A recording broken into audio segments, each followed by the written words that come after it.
Bctv local and African news summary for Tuesday, September 23rd. The Liberia Petroleum Regulatory Authority has re-engaged in production sharing contracts with the controversial Atlas Oranto Petroleum Company. The Civil Service Agency has launched a nationwide credentials verification exercise for employees of the Ministry of Internal Affairs. At the United Nations, leaders of 3 international organizations are urging an immediate ceasefire and political dialogue in Sudan's 3-year war. The Liberian Environmental Protection Agency, the LEPA, has shut down operations of the Mira Gas liquefied petroleum gas plant following a fatal explosion on September 15th that claimed 1 life and left several others seriously injured in the Semenko community along the Japan freeway.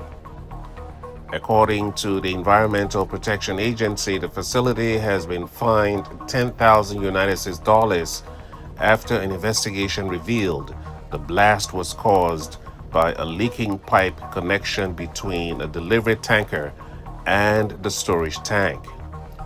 The EPA's probe also uncovered major safety lapses at the plant, including poorly maintained equipment, the absence of fire protection systems, no emergency response plan, lack of gas detection alarms, and inadequate staff training in the handling of liquefied gas and emergencies. The EPA Liberia says the suspension will remain in place until all safety requirements are met.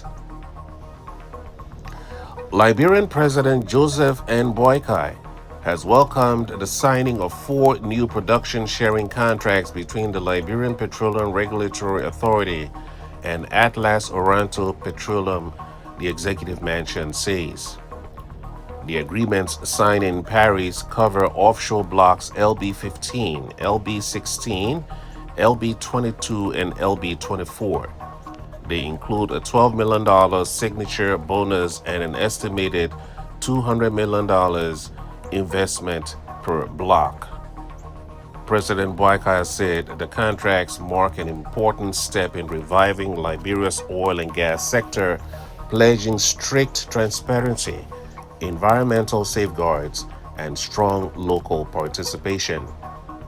The deals will now go before the national legislature for ratification. But the government's re-engagement with Oranto Petroleum is raising tough questions.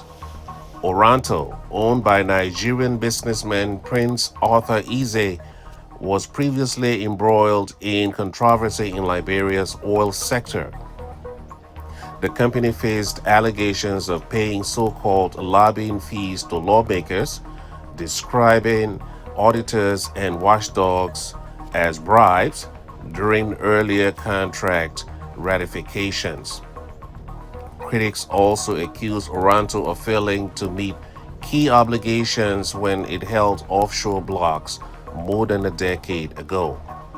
Now, observers are asking why the Unity Party-led government is overlooking the controversial history and reopening the door to Oranto Petroleum.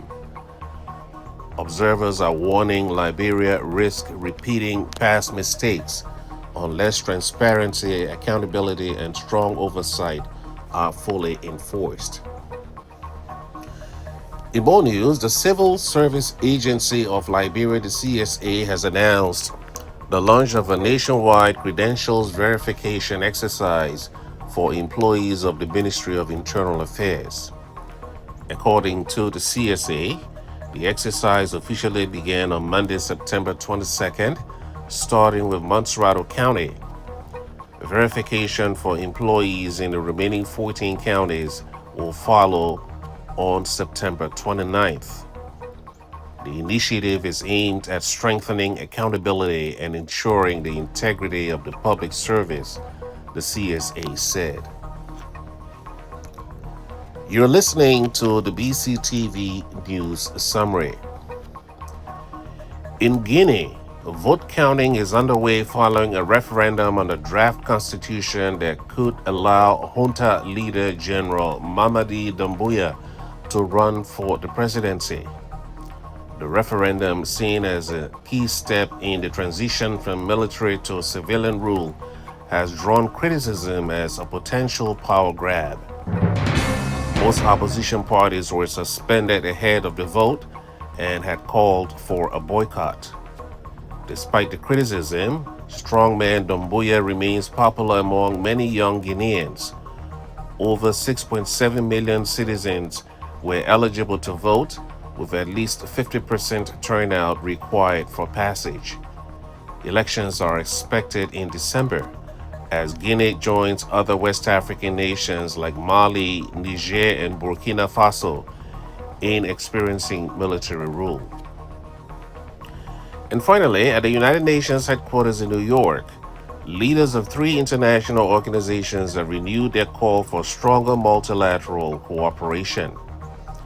Meeting on the sidelines of the UN General Assembly, they issued a joint communique emphasizing respect for the UN Charter and voicing concern over rising violations of humanitarian and human rights laws worldwide.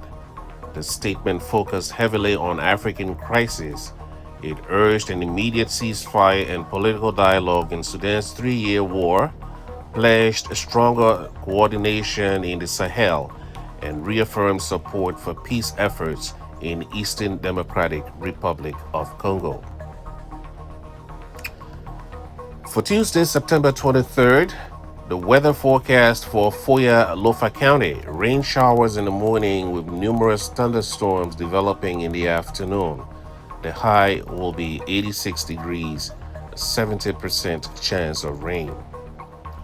The currency exchange rate is 178 Liberian dollars to $1 United States dollar. To summarize, the Liberian Petroleum Regulatory Authority has re-engaged in production sharing contracts with the controversial Atlas Oranto Petroleum Company. The Civil Service Agency of Liberia has launched a nationwide credentials verification exercise for employees of the Ministry of Internal Affairs. At the United Nations, leaders of 3 international organizations are urging an immediate ceasefire and political dialogue in Sudan's 3-year war. That's the Bctv News Summary, up to the minute.